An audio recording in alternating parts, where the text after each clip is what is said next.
여러분, 하나님께 숨김을 받을 수 있으면 험한 풍파가 다가오고 재난이 다가오고 절망이 다가오고 그야말로 멸망이 다가올 때에 숨김을 받을 수 있는 자. 여러분, 우리가 이 세상을 살아가면서요, 기회라고 하는 것은 언제나 오는 것은 아닙니다. 기회를 잘 활용할 줄 아는 사람, 그 기회를 잘 잡을 줄 아는 사람은 성공할 수 있고 승리할 수 있고 앞서갈 수 있을 것입니다. 그러나 중요한 것은 그런 일이 생겨나려면 준비가 돼 있어야 돼요. 준비가 돼 있지 못하면요, 기회가 와도 기회인지를 몰라요. 내 기량을 발휘하고 실력과 능력을 발휘해서 정말로 이거를 딛고 올라설 수 있는 기회다라고 하는 것을 준비가 돼 있지 못한 사람은 기회가 와도 그 기회를 모른다라고 하는 것입니다. 인간의 힘으로 안 되고 울어도 힘써도 참아도 몸부림쳐도 안 되는 것 있을 때에 하나님께 맡기고 하나님께 토스하는 거죠. 하나님께 올려드리고 주님의 도우심을 기대할 때에 그때부터 주님이 일하기를 시작하는 겁니다. 여러분, 반드시 기억하십시오. 하나님은 인격자이시고 우리를 인격자로 만들어 놓으셨기 때문에 여러분, 인격과 인격과의 관계는 반드시 상호 존중이라는 것이 필요합니다. 우리가 기도하지 않았는데, 하나님 도우심을 기대하지도 않는데 하나님께서 알아서 척척척 도와주시는 것은 없습니다. 왜냐하면 알아서 도와주신다면 인격과 인격과의 관계가 아니죠. 알아서 일방적으로 여러분 역사하지를 않는다라는 겁니다. 죄진 그대로, 못난 그대로, 헐벗은 그대로 돌아온 자를 거기서 회복시키시는 하나님. 기독교 신앙이 하나 더 큰 것이 무엇인가요? 부활의 신앙입니다. 예수께서 십자가 못 박혀 죽으셨으나 사망 권세를 깨뜨리시고 여러분 다시 살아나시는 부활의 소망, 다시 시작하는 거죠. 여러분, 그것이 유일한 기독교의 신앙임을 여러분 알게 되시고 믿게 되시고 깨닫게 되고 확신할 수 있게 되기를 주님의 이름으로 축원합니다. 오늘 본문 스바냐 2장 1절과 2절 말씀을 보면은 수치를 모르는 백성아 모일지어다 모일지어다 명령이 시행되어 날이 겨같이 지나가기 전 여호와의 진노가 너희에게 내리기 전 여호와의 분노가 날이 너희에게 이르기 전에 그리할지어다. 수치를 모르는 백성이래요. 지금 유다 백성이. 중요한 것은 우상을 섬기고 죄에 빠져서 하나님으로부터 인해서 지금 멸망당할 수밖에 없는 위기에 처해 있음에도 불구하고 수치를 모르는 거예요. 여호와의 진노가 너희에게 내리기 전에, 여호와의 분노의 날이 너희에게 이르기 전에 빨리 모여라, 빨리 회개해라, 빨리 돌이켜라, 빨리 새로워져라. 그래야 너희들에게 살 길이 열린다라는 거예요. 그러므로 저와 여러분들이 바로 이 심판이 다가오기 전에, 절망이 다가오기 전에, 어려움이 더 이상 다가오기 전에 우리가 하나님의 음성을 듣고 나아가야 합니다. 3절 초반의 말씀을 보게 되어지면 여호와의 규례를 지키는 세상의 모든 겸손한 자들아 라고 말씀하고 있습니다. 여러분, 이것은 하나님의 택하심을 받은 사람들을 말하고 있고요, 하나님의 도우심을 원하는 사람들, 내가 현세에서는 하나님의 도우심을 받으며 살고 그 다음에 내가 내세에서는 영생을 얻고 하나님과 더불어 살아가기를 원하는 그런 사람들은 하나님의 말씀을 들으라는 거예요. 기회의 말씀, 살려주시는 여러분 회복의 말씀을 잘 들으라는 거예요. 하나님은 우리를 뭐 하시는가? 여러분, 의사는 어떤 사람이 좋은 의사인가? 진단을 잘해야 돼요. 하나님은 우리들이요, 여러분, 이 영이 살고 정신이 살고 생활이 살고 육신이 살기를 원해요. 그렇다면 저와 여러분들이 하나님께서 나에게 주시는 여러분 진단과 처방의 말씀을 들으셔야 합니다. 신명기 11장 26절과 27절 말씀에 내가 오늘 복과 저주를 너희 앞에 두나니 너희가 만일 내가 오늘 너희에게 명하는 너희의 하나님 여호와의 명령을 들으면 복이 될 것이요, 복과 저주가 네 앞에 있다. 그러므로 내가 너에게 복을 주기를 원하는데 내 말을 듣고 그 말 따라 믿고 그 말 따라 순종하면 너는 살게 된다라는 거예요. 그러나 듣지 않으면 죽는다, 망한다라고 말씀하고 있습니다. 그렇다면 여러분, 나 개인은 괜찮은데요, 우리 가정은 괜찮은데요, 라고 하면은 여러분 여기 우리하고 상관없이 여겨질 거란 말입니다. 내가 살아야 되고요. 가정이 살아야 되고요. 교회가 살아야 되고요. 대한민국이 살아야 돼요. 이 시대를 살아가고 있는 우리들에게 주시는 하나님의 말씀으로 듣게 되기를 주의 이름으로 축원합니다. 첫째로 너희는 여호와를 찾으라는 거예요. 3절에 너희는 여호와를 찾으며 라고 말씀하고 있습니다. 여호와를 찾으라고 얘기하는 것은 무슨 말인가 하면 여호와 하나님께로 돌아오라는 거예요. 하나님께로 돌아와야지만이 살 수 있다라는 겁니다. 여호와께로 돌아오라는 소리는요, 회개하라는 거예요. 여호와께로 돌아오라고 하는 것은요, 여러분 하나님께 예배하라는 거예요. 여호와께로 돌아오라는 말은요, 첫 신앙, 첫 뜨거움, 첫 사랑을 회복하라는 거예요. 지금 망하는 것이 지금 눈앞에 코앞에 와 있지 않냐. 그런 상태에서 내가 지금 너희들에게 살 길을 마지막으로 제시해 주고 있다라고 말씀하시면서 너희가 여기서 사는 비결은 바로 무엇인가 하면 여호와 하나님을 찾으라는 거예요.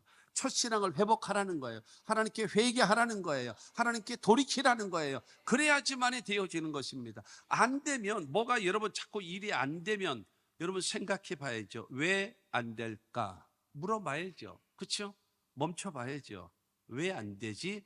생각해 봐야 되지 않겠습니까? 그리고 여러분 올바르게 갈 수 있는 길로 방향이 바뀌어져야 되지 않겠냐라고 하는 것입니다. 이사야 55장 6절과 7절은 우리에게 말합니다. 너희는 여호와를 만날 만한 때에 찾으라. 가까이 계실 때에 그를 부르라. 악인은 그의 길을, 불의한 자는 그의 생각을 버리고 여호와께로 돌아오라. 그리하면 그가 긍휼히 여기시리라. 우리 하나님께로 돌아오라. 그가 너그럽게 용서하시리라.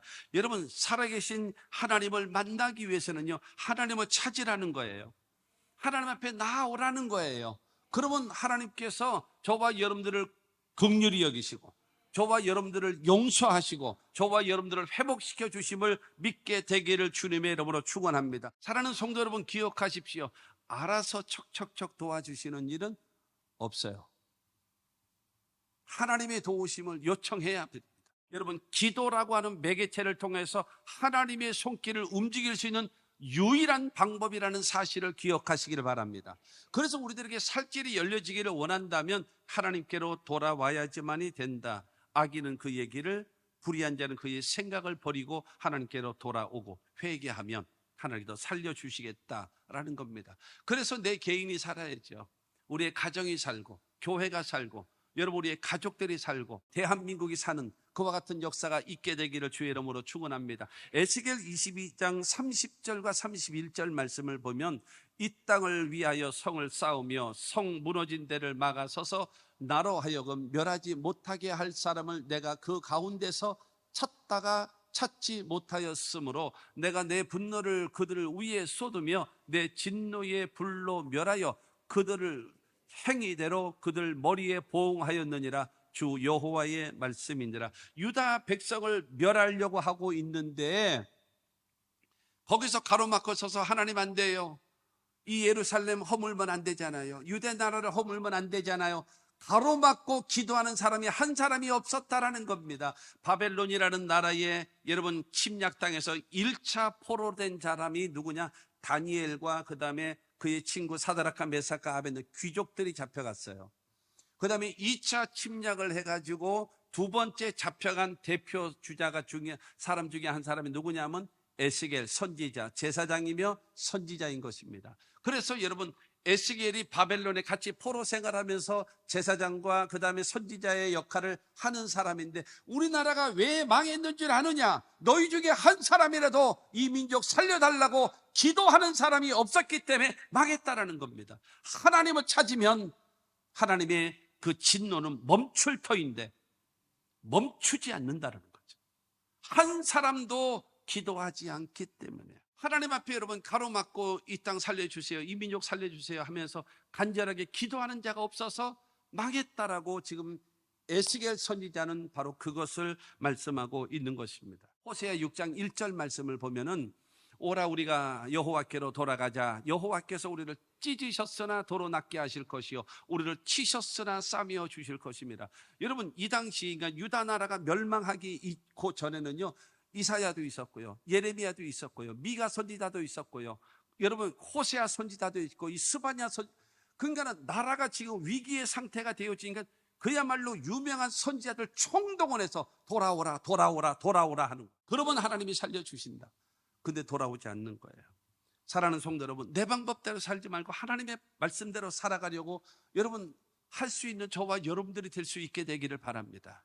여러분 한 사람이라도 살아서 신앙적으로 살아있어서 남편을 위하여 기도하고 아내를 위하여 기도하고 여러분 부모를 위하여 기도하고 자녀를 위하여 목숨을 걸고 기도해서 살릴 수 있는 하나님의 사람들이 되어져야 하지 않겠습니까? 우린 그렇게 되어져야 됩니다. 그러면 살 길이 열리신다라는 겁니다. 아모스 5장 6절은 말합니다. 너희는 여호와를 찾으라. 그리하면 살리라. 그렇지 않으면 그가 불같이 요셉의 집에 임하여 멸하시리니 베델에서 그 불을 끌 자가 없으리라. 하나님을 찾으면 살지만 찾지 않으면 너희는 망한다. 하나님의 그 진노의 불길을 막을 자가 없다라고 말씀하고 있는 것입니다. 하나님은요, 그럼에도 불구하고의 사랑이시기 때문에 죄를 지었음에도 불구하고 버림을 받아야 마땅함에도 불구하고 죄진 그대로 못난 그대로 망해야 될 그 상태 그대로 돌아오면 하나님은 살려주신다라는 거예요. 그 하나님을 말하고 있습니다. 스바냐 선지자는 지금 말하고 있는 것입니다. 하나님께로 돌아오라. 그러면서 두 번째로 말합니다. 너희는 공의를 구하라. 3절 말하잖아요. 너희는 공의와 겸손을 구하라 라고 하면서 공의를 구하라는 겁니다. 여러분 공의를 구하라는 이 공의라고 하는 것은 체타카라고 하는 히브리어거든요. 이게 의, 그 다음에 공의, 정의 다 똑같은 말입니다. 무엇인가 하면 공평하고 의로운 자가 되라. 정의롭고 의로운 자가 되라. 하나님을 찾음으로 인하여 하나님과의 관계가 회복되어진 사람이 되어졌다면 인격적으로 올바른 사람이 되라. 우리의 조건이 있었잖아요. 여호와의 규례를 지키는 성도들아 말하면서 여호와를 찾으라. 그러면서 너희는 공의를 구하라고 말씀하고 있는 겁니다. 하나님 앞에는 의로운 존재가 되고 사람들 앞에는 진실하고 정직한 자가 되라는 거예요. 사도 바울은 뭐라고 얘기하는가 하면 믿음과 착한 양심을 가지라 그래요. 믿음을 가지고 착한 양심을 가지라는 거예요. 그런데 중요한 것은 어떤 사람은 이 착한 양심을 버렸어요. 착한 양심을 버렸더니 이 믿음이 파손되어졌다라는 거예요. 그러니까 무슨 말인가 하면 믿음이라고 하는 것을 이렇게 감싸고 있는 것이 착한 양심이에요. 가운데 믿음이 있어요. 믿음을 이렇게 착한 양심이 붙잡고 있어요. 착한 양심이 깨져지니까 이게 받침대인데 받침대 이게 보호대에 있는 착한 양심이 깨져버리니까 자동적으로 이 안에 있던 믿음이 어떻게 되겠습니까? 떨어져서 파손되어지는 거예요. 여러분 나는 신앙은 좋아요. 근데 인격은 더러워요. 그건 있을 수 없는 일입니다. 빛이 들어왔는데 어떻게 어두움이 같이 있어요? 빛이 있으면 어두움은 물러가게 돼 있습니다. 여러분 예수 믿는데 나 못된 성격 그대로 있어. 잘못된 습관 그대로 있어. 신앙이 가짜야 그거는. 그가 믿고 있는 신앙이 가짜고 죽었기 때문에 변화가 안 되는 거예요. 진정으로 예수가 내 안에 계시고 내가 주님 안에 거하고 내 안에 주님이 거하시는데 내가 안 변해져요? 변화가 없어요? 그건 가짜죠. 그렇지 않겠습니까? 여러분 여호와의 규례를 지키는 성도들은요 하나님 앞에 신앙생활을 한다면 그의 사고방식이 바뀌어야지요. 인격이 바뀌어야지요. 여러분 그의 모든 살아가는 방식이 진실하고 정직하고 여러분 그의 삶이 올바른 모습으로 바뀌어져야지요. 사도 바울은 말하잖아요. 고린도 전서 13장을 통해서 우리들에게 항상 있어야 될 것이다. 믿음, 소망, 사랑 이 세 가지는 항상 있을 것이다 그랬어요. 믿음이 뭡니까? 신뢰의 사람, 하나님 앞에도 사람들 앞에도 신뢰의 사람. 소망이 무엇입니까? 여러분 꿈이 있고 비전이 있고 내일을 갖고 살아가는 사람. 그 다음에 사랑이 무엇입니까? 하나님의 사랑을 받아서 하나님의 사랑을 실천할 줄 아는 사람. 그것이 하나님의 사람의 모습이라는 거죠. 내가 한 사람을 얘기하겠습니다. 요셉이라는 야곱의 11번째 아들 요셉. 여러분 이 채색 옷을 입혔어요. 너무나 편해했지요. 그런데 요셉이 꿈을 꾸지요. 꿈을 꿔가지고 11개 별 집단들이 자기에게 절하는 꿈을 꾸기도 하고 한 번은 해와 달과 별이 절하는 꿈을 꾸기도 하지 않습니까? 이 계기로 인하여 여러분 형제들이 미움을 받아서 결국에는 죽을 위기에서 유다가 그래도 차라리 팔자 이래가지고 노예로 팔아버리잖아요. 그래서 어디로 가나요? 보디발 가정으로 애굽으로 들어가고 보디발 가정에 보디발은 그 바로 왕의 시위대장이에요. 그러니까 지금으로 하면 경호실장이라든가 아니면 검찰총장이라든가 경찰서장 되어지는, 그러니까는 빼도 박도 못하고 도망도 못 가는 그런 사람의 노예가 돼버리고 말았어요. 그런데 거기서 열심히 그 주인을 섬기고 일을 하다 보니까는 이 보디발이 인정을 한 거예요. 그래서 열쇠꾸러미를 다 줬습니다. 그렇게 되어지는데 그 보디발의 부인이 요셉을 보고 마음에 드는 거예요. 그 눈에 뭐 모래가 들어갔는지 자꾸 요셉만 보면 잉크를 하는 거예요. 그렇게 하면서 나하고 동침하자. 어느 날은 종들이 하나도 없고 그 집 안에 보디발 부인과 요셉만 있을 수밖에 없는 상황이 딱 되어졌어요. 그때에 이 보디발의 부인이 요셉에게 동침을 요청을 했습니다. 그때에 창세기 39장 9절 말씀을 보면 이 집에는 나보다 큰 이가 없으며 주인이 아무것도 내게 금하지 아니하였어도 금한 것은 당신뿐이니 당신은 그의 아내임이라. 그런즉 내가 어찌 이 큰 악을 행하여 하나님께 죄를 지으리이까. 이 계기로 인하여 감옥에 들어가잖아요. 노예는요, 여러분 감옥에 집어넣어요? 왜 감옥에 집어넣어요? 소나 돼지나 똑같은데, 다만 노예는요 사람의 말을 알아들을 수 있기 때문에 다만 편리할 따름이에요. 똑같은 주인의 소유물이에요. 그렇기 때문에 때려 죽이는 거예요. 그런데 감옥에 보냈다라고 하는 것은 요셉을 지켜주는 거예요. 보디발이라는 이 남자는 자기 부인의 말보다도 요셉의 말을 더 신뢰했다라는 거예요. 총리로 만들어서 7년 흉년으로 인하여 멸망할 수밖에 없는 애국, 아버지가 살고 있는 가나안, 그 다음에 중동에 있는 모든 나라들을 전체를 다 살리는 영웅이 된 사람이 요셉 아닙니까? 만약에 보디발 부인의 기둥서방의 역할을 했다면 하나님께서 그를 애굽의 총리로 세우시겠습니까?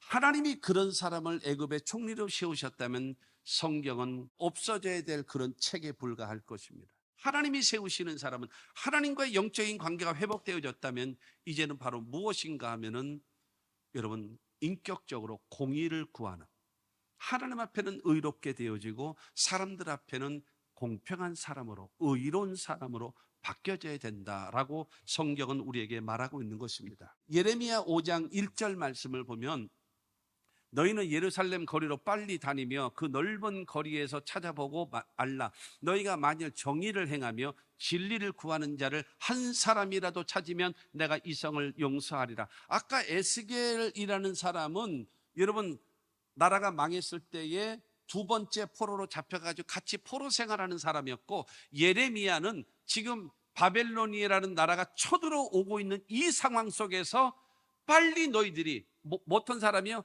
정의를 행하고 진리를 구하는 사람 한 사람만이라도 있으면 이 예루살렘을 하나님이 멸하지 않으시겠다라는 거예요. 진리를 구하고 정의를 행하는 사람 몇 사람이요? 한 사람. 한 사람이 없어서 예루살렘이 무너져 간다라는 거예요. 여러분 우리들이 의인된 자 10명이 되어져서 이 나라를 망하지 않게 만들어야 될 것이고, 여기가 예루살렘 성과 같은 존재라면 공의를 행하고 정의를 행하는 사람 한 사람이 되어져서 여러분 이곳이 망하지 않게 만드는 공의를 행하는 사람이 되어져야 하지 않겠냐라는 거예요. 그렇기 때문에 저와 여러분들이 하나님 앞에, 여러분 우리가 살아가는 삶 속에 하나님이 인정하실 수 있고 나를 세우실 수 있고 우리 전체를 살릴 수 있을 만한 공의를 구하라는 거예요. 여러분 이와 같이, 그렇기 때문에 스바냐를 통해서 우리에게 말씀하시는 것이 여호와를 찾으라. 그러면 하나님께서 재앙에서 숨겨줄 것이다. 그리고 여호와를 구하는 사람에게 두 번째로 공의를 행하라. 진실한 사람, 정직한 사람, 의로운 사람, 여러분 주변의 사람들이 여러분을 전부 다 좋아하는 사람을 만드십시오. 존경할 만한 사람이 되십시오. 그래야 여러분을 통해서 구원의 역사가, 생명의 역사가 나타나지 않겠습니까? 세 번째로 너희는 겸손을 구하라. 너희는 공의와 겸손을 구하라 3절에 말하고 있지 않습니까? 겸손의 반대는 뭐예요? 교만이죠. 뭐 말할 것도 없고. 교만이 바로 무엇입니까? 잘나지도 못하면서 잘난 체하고 자기를 드러내고 뽐내고 건방진 것, 그게 교만입니다. 그러면 겸손은 무엇입니까? 자기를 내세우지 않고 상대를 존중하고 상대를 높여주는 것, 그게 겸손입니다. 하나님이 우리에게 원하시는 것이 겸손을 구하라는 거예요. 자, 보세요. 하나님을 찾았어요. 하나님과의 관계가 좋아졌어요. 두 번째로, 여러분, 그의 삶의 인격이 공의로운, 진실하고 정직한 사람이에요. 그런데 세 번째로 보세요. 그 사람의 삶의 태도가 건방지고 거들먹거리고 뒤로 제끼고 다니고, 여러분, 아나무인 같은 사람 되면 되겠습니까? 안 된다라는 거죠. 하나님을 찾아서 영적인 회복이 되어지고, 그 다음에 공의를 구하여서 사람들 앞에 인정받고 존중받을 만한 사람이 되어진다면 그 사람은 겸손한 사람이 되어야 한다. 근데 하나님이요, 가장 교만하게 여기는 사람이 누구일까요? 기도하지 않는 사람입니다. 여러분, 당신은 왜 기도하지 않습니까? 라고 얘기하면 할 말 많아요. 변명할 거 많아요. 핑계 많아요. 할 말 많습니다. 그러나 중요한 거는 내게 당한 문제를요, 아직은 내 힘으로 될 수 있어요. 내 능력으로 할 수 있어요. 내가 돈으로 할 수 있어요. 라고 하고 있기 때문에 기도 안 하는 거예요. 겸손한 사람이 누구일까요? 기도하는 사람이에요. 기도는 왜 하나요? 하나님 내 힘으로 안 돼요. 내 능력으로 안 돼요. 내 방법으로 안 돼요. 하나님 울어도 안 되네요. 참아도 안 되네요. 몸부림쳐도 안 되네요. 하나님 도와주시면 됩니다 하고 하는 사람, 그거 이상 겸손함이 어디 있겠습니까? 그러니까 하나님이 우리에게 원하시는 것이 바로 무엇인가? 하나님을 찾아서 영적으로 회복되어진 사람, 그 다음에 공의를 행함으로 인하여 사람들 앞에 진실하고 정직한 사람으로 인정받는 사람, 그리고 그 사람의 삶의 태도는 겸손. 자기 자신을 낮추고 상대를 존중하고 높여주고 인정해 줄 수 있는, 여러분, 이와 같은 사람이 되어져야 된다라고 성경은 우리에게 말하고 있습니다. 여러분, 겸손과 여호와를 경외하는 사람에게 주시는 복이 첫째가 바로 무엇인가? 부족함이 없도록 재물의 복을 주시고, 두 번째로는 내가 잘 되고 자식이 잘 되는 영광을 주시고, 여러분, 생명이라고 하는 것은 조회, 하나님의 생명, 영원한 생명이라는 거예요. 이 생명이라는 것은 뭐예요? 내가 이 세상 따르는 날 영원한 생명, 천국과 영생을 얻게 되어지는 거, 그 다음에 내가 이 땅에 살아가는 삶에는 건강을 주시는 거예요. 그러므로 여러분, 하나님 앞에 겸손히 하나님을 섬기는 저와 여러분 되십시오. 교만하지 마세요. 거들먹거리지 마세요. 진실하게 사십시오. 그리고 겸손하게 사십시오. 그러면 당신은 존경받게 될 것입니다. 그러므로 저와 여러분들은 바로 무엇인가 하면 하나님을 찾은 사람, 그 다음에 공의를 행하면서 여러분 의로운 사람, 진실한 사람, 그 다음에 삶의 태도가 겸손한 사람이 되라. 베드로전서 5장 6절은 말합니다. 그러므로 하나님의 능하신 손 아래에서 겸손하라. 때가 되면 너희를 높이시리라. 결론적으로 말씀드리게 되어지면 하나님의 심판이 오기 전에 너희들이 해야 할 일이 있다. 첫째로 여호와를 찾으라. 두 번째로는 공의를 구하라. 세 번째로는 겸손을 구하라 라고 말씀하고 있습니다. 그래서 3절 후반절에 보게 되어지면 너희가 혹시 여호와의 분노의 날에 숨김을 얻으리라. 여호와를 찾는 자에게, 그 다음에 공의를 구하는 자에게, 그 다음에 이 겸손을 구하는 자에게 주시겠다라는 겁니다. 느헤미야 3장 14절 말씀 보면 분문은 베낙게렘 지방을 다스리는 레갑의 아들 말기야가 중수하여 문을 세우며 문짝을 달고 자물쇠와 빗장을 갖추었고, 예루살렘이 성에요, 문이 8개인가 이렇게 있어요. 근데 지금 느헤미야 3장 14절에 뭐라 그랬어요? 분문. 저 분문이 뭔지 아십니까? 똥분자예요. 예루살렘에 있는 똥 걷어서 나가는데 가장 더러운데 그곳에 살고 있는 자들이 레갑 자손들이에요. 그런데 70년이 지난 다음에 1차 귀환해가지고 스룹바벨이 성전을 짓습니다. 그 다음에 2차 귀환해가지고 에스라를 중심으로 해서 유다 사람들의 신앙을 회복시킵니다. 3차로 귀환하는데 느헤미야를 중심으로 해서 성전을 중심으로 한 이 성곽을 쌓는 거예요. 그 일을 하는데 레갑이 분문 지역에 있는 그 모든 지역을, 성을 다 재건하고 문짝을 걸어 달고 모든 일을 하는데 큰 역할을 감당하는 그 집안이 누구냐? 레갑의 후손들이라는 거예요. 사랑하는 성도 여러분, 하나님이 끝까지 책임지시고 높이시고 세우실 수 있는 그 환난과 멸망에서도 숨기심을 얻을 수 있을 만한 사람, 그 사람이 어떤 사람이라고 했습니까? 첫째로 여호와를 찾는 사람이고, 두 번째로는 여러분 공의를 행하는 사람이고, 세 번째로는 겸손한 사람이라고 성경은 말하고 있으니 이렇게 삽시다.